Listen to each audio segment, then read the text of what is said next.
Muchas gracias. Gracias por el invito al presidente, el vicepresidente. Estoy muy contento de estar aquí en su país y visitar por primera vez. Claro que donde vivo con Dr. Pell, donde practicamos en New York, tenemos muchísimos pacientes dominicanos.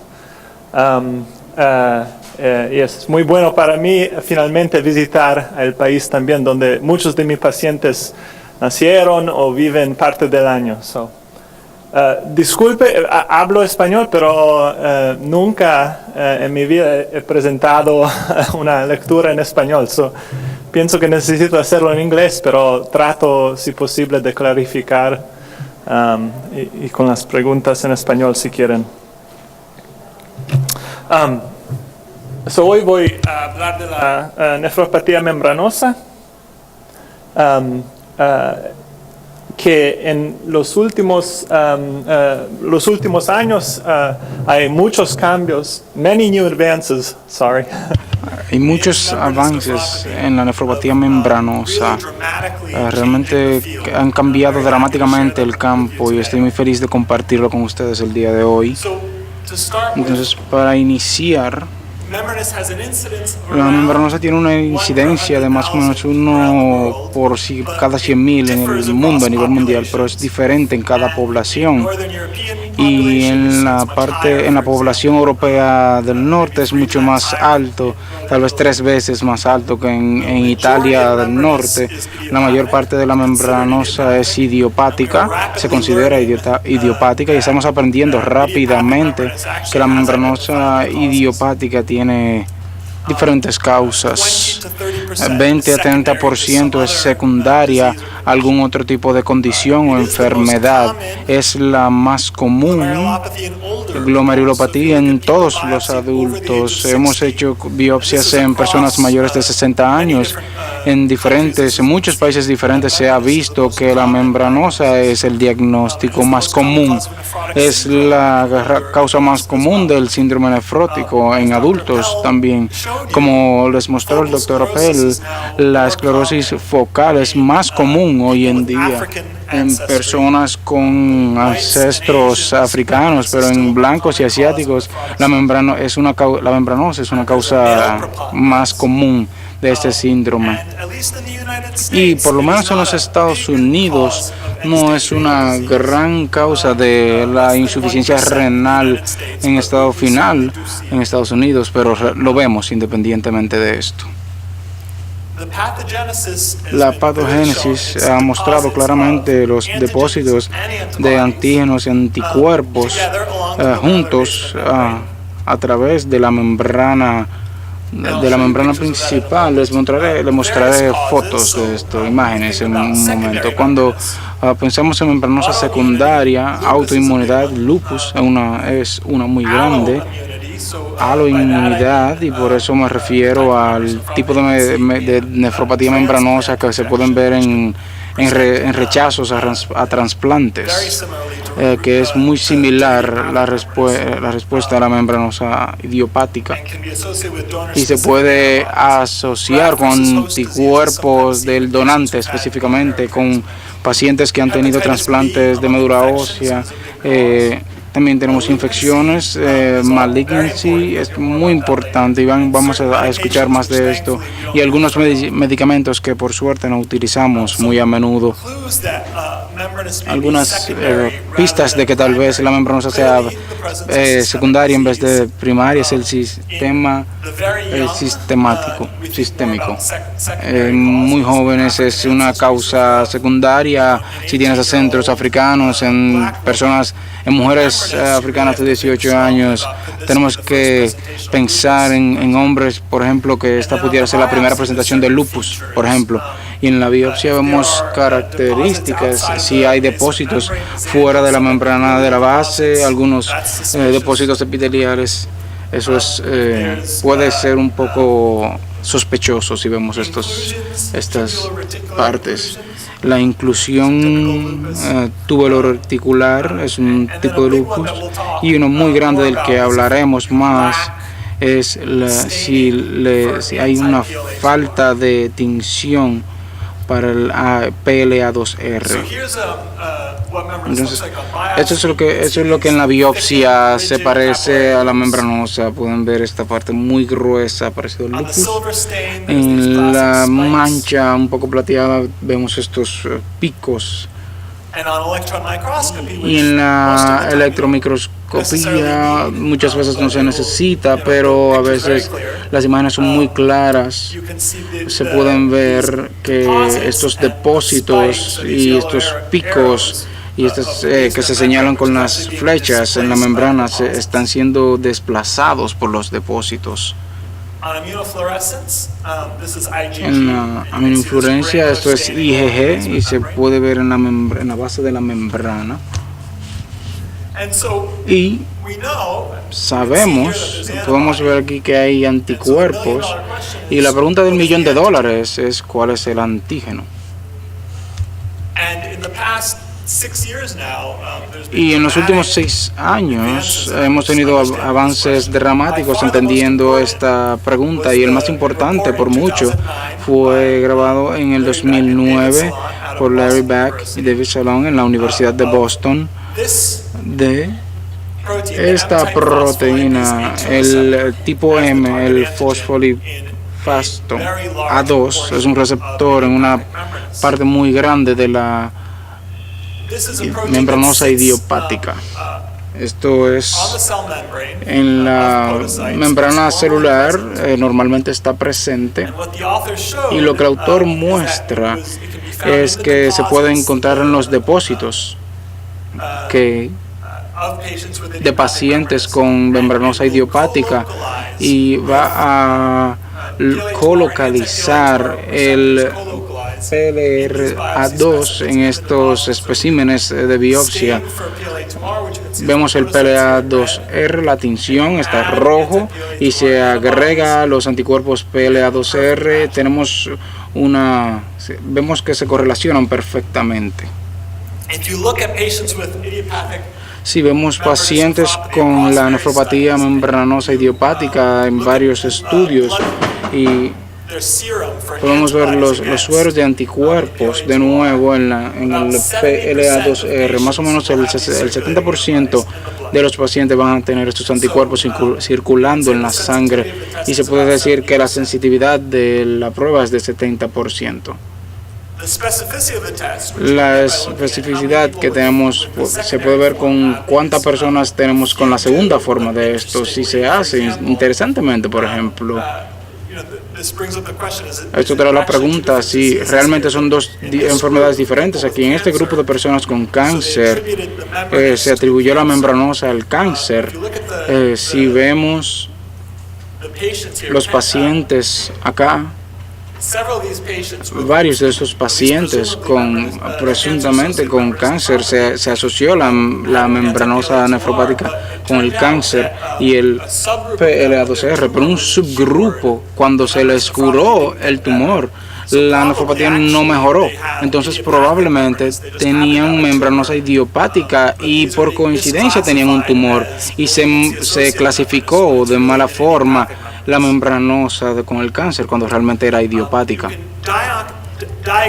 Pueden diagnosticar la membranosa relacionada con los anti-PLA2R en las biopsias versus los sueros. Si vemos, algunas personas tendrán en la biopsia pero no en la sangre, algunos lo tendrán en la sangre pero no en las biopsias, algunas personas lo tendrán en ambos, y más o menos 20 personas no la tendrán en ninguna.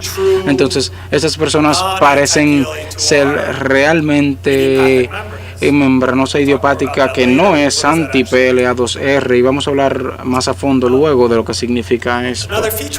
Otra característica del anti-PLA2R, para señalarlo, que está asociado fuertemente con la membranosa idiopática, viene de un estudio en Holanda, y se coleccionaron biopsias de diferentes pacientes y volvieron y tuvieron sueros almacenados de 10, 20 años tal vez, y buscaron el PLA2R en estos pacientes de membranosa. Y resulta que con el tiempo, si los pacientes tenían el PLA2R al tiempo de la biopsia, el riesgo de ser diagnosticado con cáncer era dramáticamente menor. Y vemos estos dos grupos.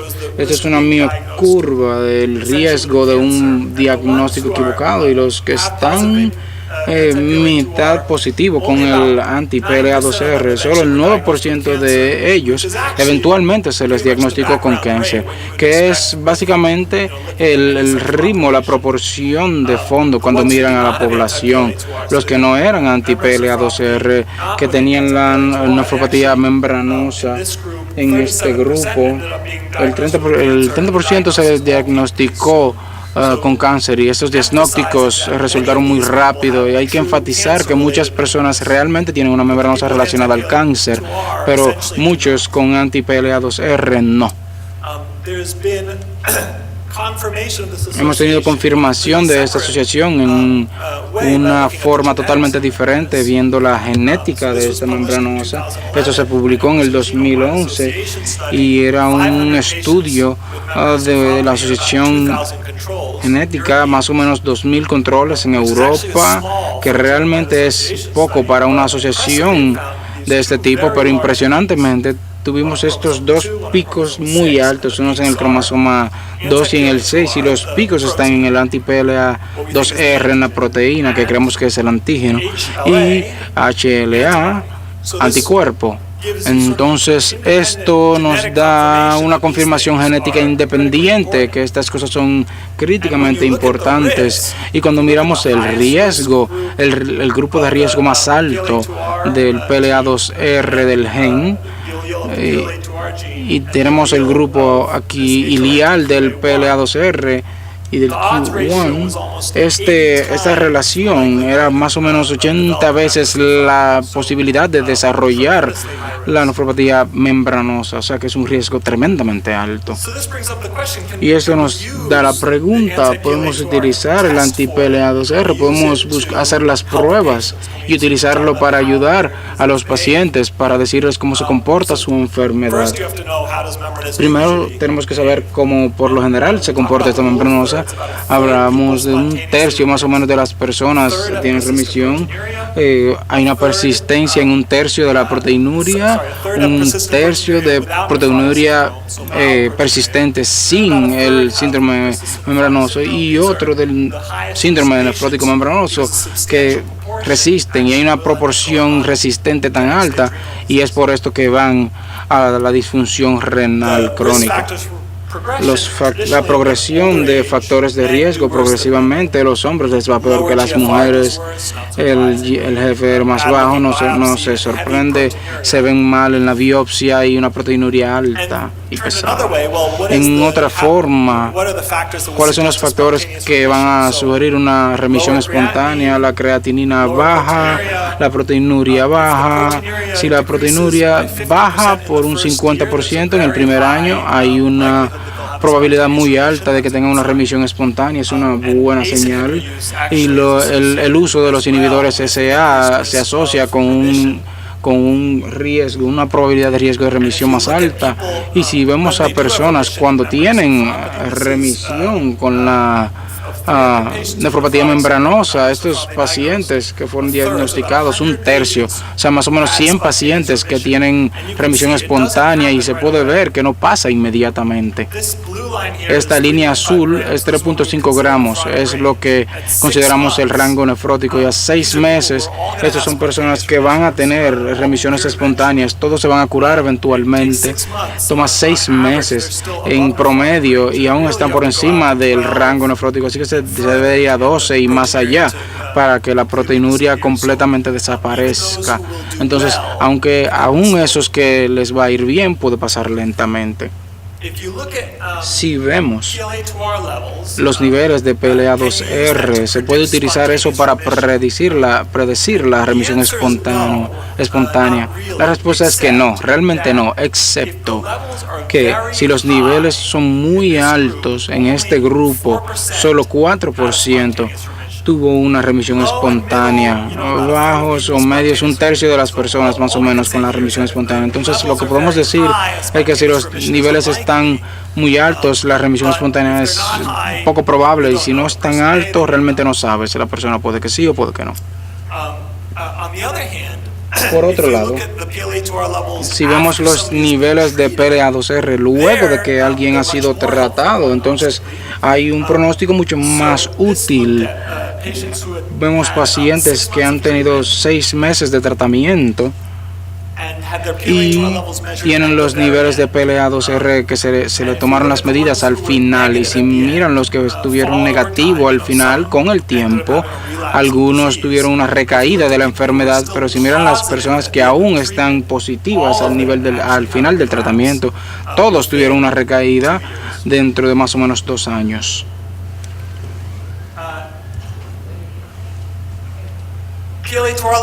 Los niveles de PLA2R realmente les dan el riesgo de desarrollar insuficiencia renal crónica con el tiempo.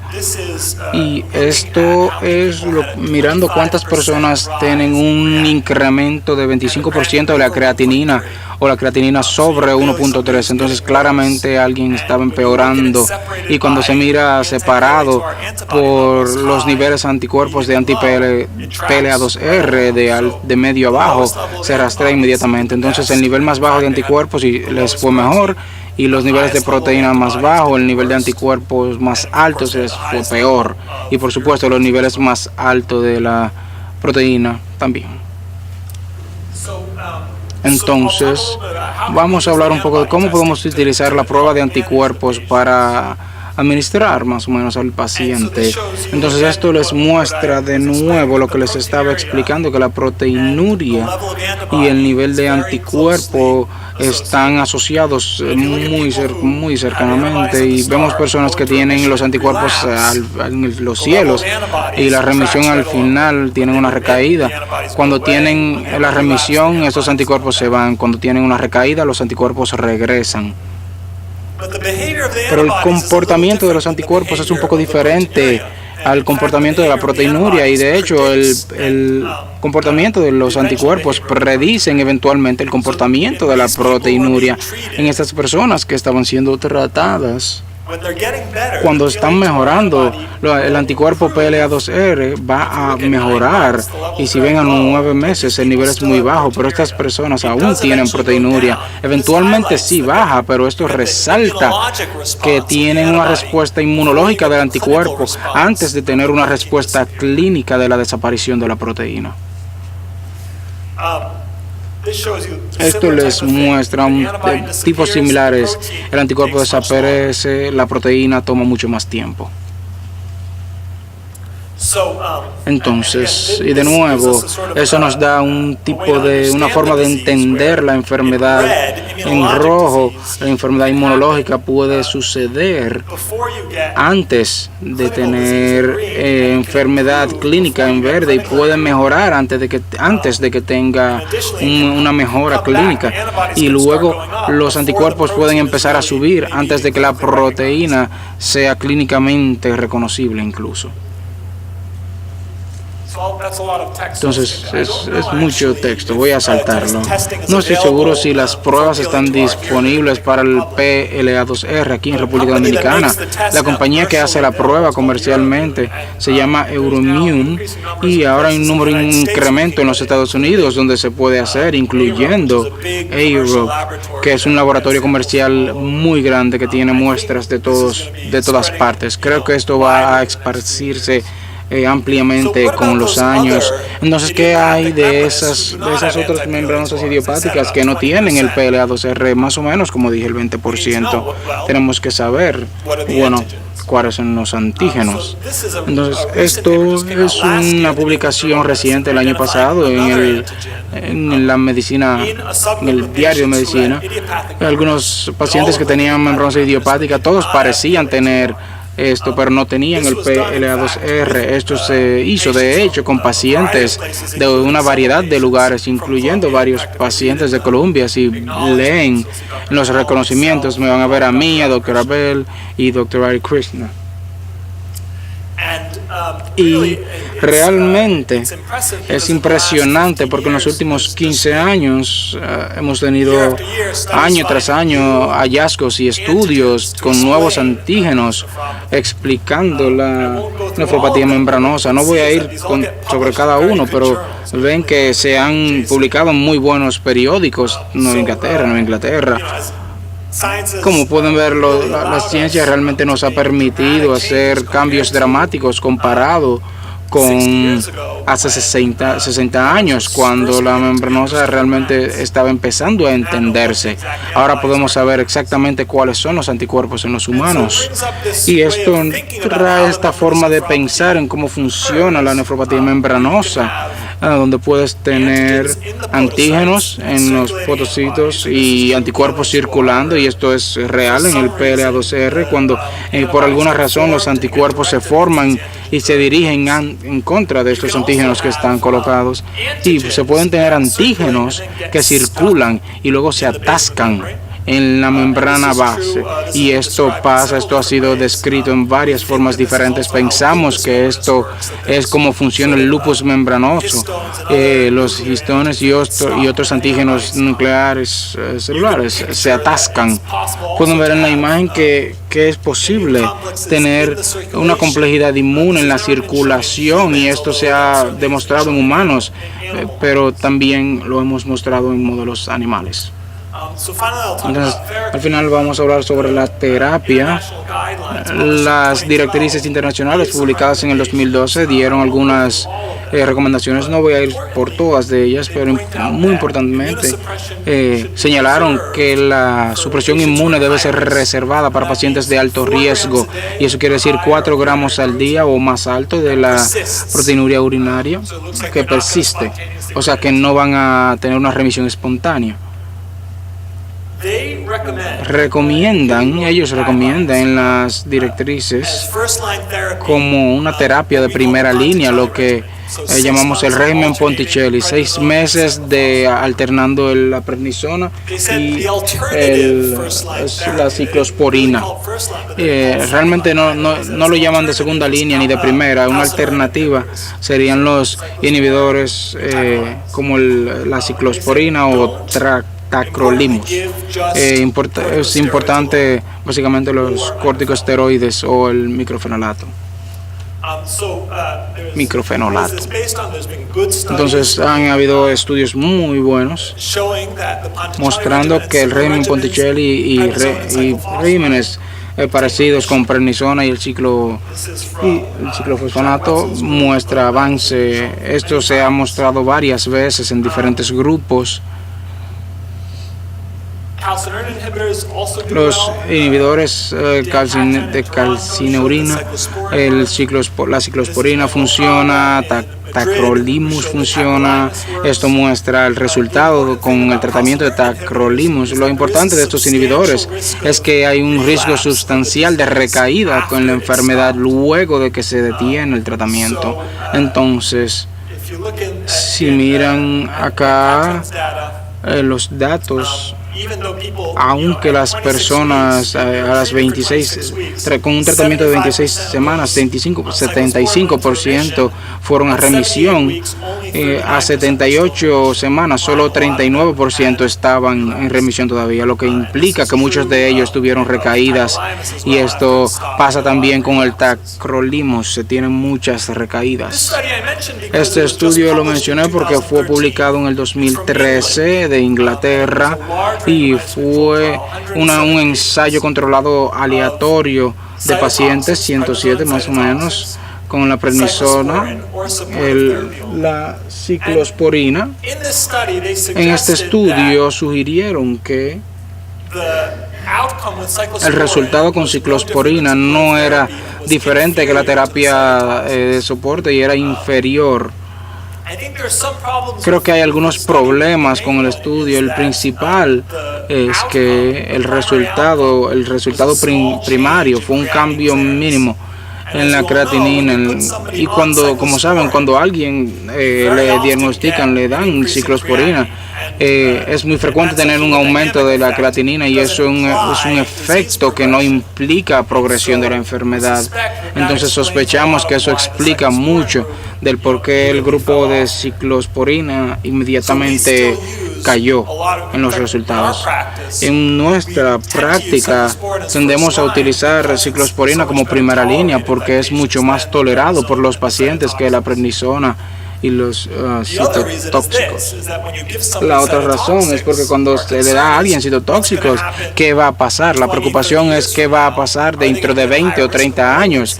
Van a tener un alto riesgo de malignos. Y la respuesta es que sí, realmente la tendrán. Esto muestra el resultado con pacientes de la nefropatía membranosa y la incidencia de cáncer en estos pacientes tratado con el ciclofosfamida. En averaje, 60 años, algunos pasan más adelante, más o menos hay un riesgo de cáncer de 3 más fácilmente en cuanto hemológico. Se puede decir que los pacientes, el riesgo absoluto no es tan alto, pero por otro lado, nadie quiere tomar una persona muy joven que va a tener muchos años de seguimiento e incluso un riesgo pequeño de cáncer. Debería dar una pausa antes de darle este medicamento. Entonces, creo que el paradigma de tratamiento está cambiando un poco y creo que históricamente hemos utilizado proteinuria para guiar el tratamiento, ya sea leve, moderada o alta, pero vamos a ver que esto va a ser reemplazado, creo, por los niveles de anticuerpo PLA2R. Estos son algunos datos que les muestro y les voy a mostrar más datos de esto. Las personas que iniciaron de forma negativa en la sangre con el PLA2R en la biopsia de la nefropatía membranosa, no le daría a esa persona supresores inmunes, porque si no tienen los anticuerpos en la sangre y si lo tenían originalmente en la biopsia, eso puede ser una remisión inmunológica. Entonces se puede esperar y ver si la proteinuria baja con el tiempo. Por otro lado, si tienen muy alto rango, no necesariamente tienes que esperar por remisión, porque como les mostré, son anticuerpos muy altos. Es muy difícil que tengan remisión espontánea. Entonces, ¿por qué malgastar tiempo? Entonces, esto en el medio creo que es razonable darles todavía con tiempo, 6 meses, ver si van a tener una remisión espontánea antes de darles inmunosupresores tóxicos. Entonces, más allá de la terapia de primera línea, solo 60 o 70% de los pacientes van a responder. Entonces, ¿qué más tenemos? Además de esto, de las personas que responden, más o menos un tercio o un cuarto van a tener recaídas. Entonces, ¿qué más tenemos? Les voy a hablar un poco del rituximab, porque estamos haciendo un ensayo ahora. Es un ensayo mentor que se está haciendo en los Estados Unidos y Canadá, que está comparando rituximab con ciclosporina, donde el 90% de los que están enlistados ahora mismo será más o menos 2 años. Así que creo que dentro de 3 o 4 años vamos a tener los resultados reales de este ensayo y nos va a decir si el rituximab es igual de bueno que la ciclosporina para tratar la nefropatía membranosa. Hay muchos casos alternos tratados con rituximab que sugieren que tiene efecto y realmente lo hemos visto en la práctica en ensayos aleatorios, por supuesto. El más grande en Italia trataron 100 pacientes y ahora acaban de publicar en un estudio, en un periódico independiente con rituximab de forma secuencial. Se puede ver que les ha ido bastante bien. Más o menos 2/3 de pacientes han respondido. Más o menos la mitad de estos han tenido una remisión completa, la otra parte han tenido una remisión parcial. Toma tiempo ver esta respuesta en los pacientes y de esos que respondieron, algunos van a tener recaídas. Aquí 18 de 65 tuvieron la recaída, se trataron con rituximab, muchos de ellos entre 11 de 18 respondieron. No es una sorpresa que las personas que les fue mejor en la remisión completa tenían el nivel más bajo de proteinuria y de creatinina por igual. Esto quiere decir, este grupo, esto se publicó hace un mes y describe los niveles de anti-PLA2R y el conteo de CD20 en las células sanguíneas de personas tratadas con rituximab. Como ven, la proteinuria cae. Si miran el conteo de CD20 de personas que no tuvieron remisión o remisión completa, no había ninguna diferencia. Entonces, todos los que fueron tratados con rituximab, el CD20 desaparece, en las células desaparecen y luego vuelve. Y se puede decir de las células B cómo la enfermedad se va a comportar. Sin embargo, como les mostré anteriormente, los niveles de PLA2R muestran cómo se comporta la enfermedad. Entonces, las personas que van a tener una remisión, los niveles caen y se quedan abajo. Esos que no tendrán ninguna remisión pueden caer un poco, pero realmente no van a cero. Entonces, si van a utilizar rituximab, aún tienen que ver los niveles PLA2R, no los niveles de la célula B. Esto es ACTH, el doctor Abel lo mencionó. Esto es un ensayo aleatorio pequeño realizado por el doctor Ponticelli, donde lo utiliza como tratamiento primario, utilizando ACTH contra de los demás regímenes. Aparentemente no hay una diferencia en el número de personas que respondieron y que eran ignorantes del tratamiento algunos. En Colombia vimos un grupo de pacientes, 11 pacientes que fallaron en muchas otras terapias y le dimos ACTH y ninguno de estos 11 pacientes que fallaron tuvieron por lo menos una respuesta parcial. 3 tuvieron una respuesta completa, que fue dramático realmente. En Canadá el año pasado publicaron un estudio parecido con pacientes, 20 pacientes diferentes tratados con diferentes cantidades de ACTH y lo que parece que esa relación de respuesta con los que recibieron la mayor cantidad de ACTH fueron los que tuvieron el descenso más grande de la proteinuria.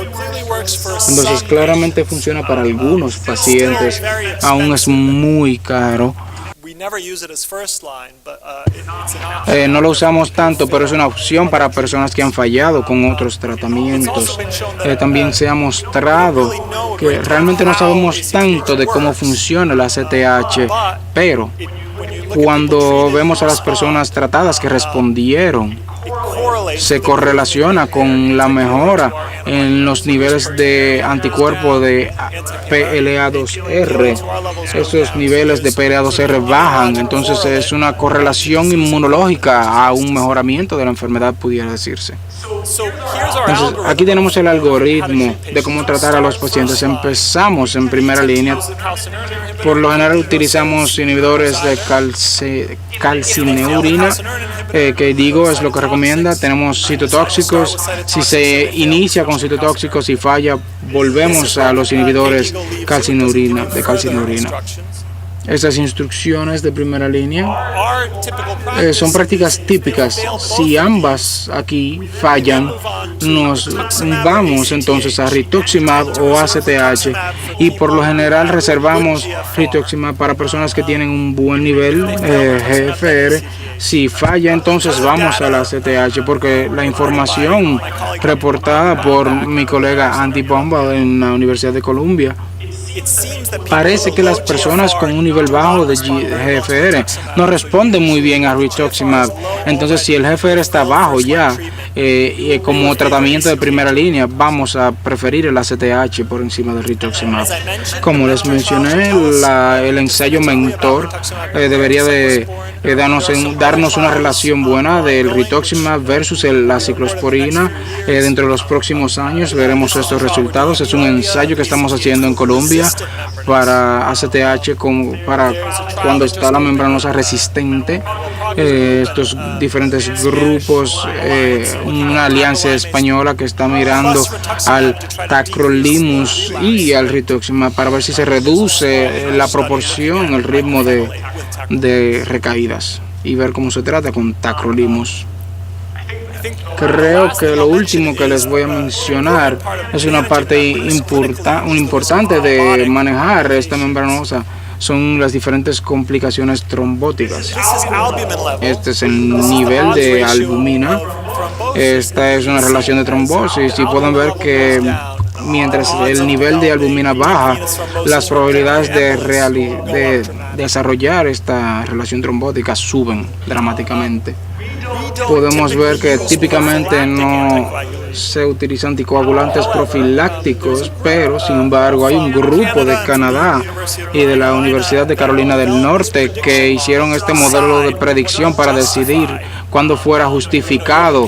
Tienen un paciente con una nefropatía severa. Siempre es una preocupación. Esta persona está a una semana de vida en emergencia, no puede respirar con un problema pulmonar grave. Les doy Coumadin cuando realmente nunca han tenido esto y los estoy tratando de todas formas. Entonces estamos en la sala de emergencia con un sangrado gastrointestinal.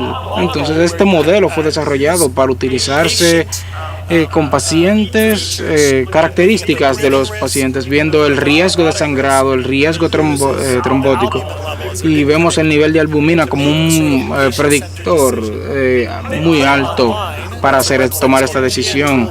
Es una herramienta, se puede ver. Esta es la página gnTools.com.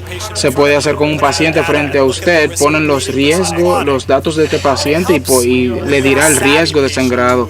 Cuando tienen un paciente que ha aprendido, que les pregunta si va a tener un coágulo de sangre, les puede mostrar esta imagen. Mira, por esto no te estoy aplicando este tratamiento, con sus datos. Entonces, en conclusión, realmente hemos entendido mucho más la patogénesis y la patogénesis molecular de esta membranosa en los últimos 10 años y podemos esperar que esto va a continuar. Como ven, el ritmo de descubrimientos realmente ha aumentado dramáticamente y creo que vamos a ver nuevos antígenos de membranosa que se descubren con el tiempo. Tenemos el anti-PLA2R, el TH7A.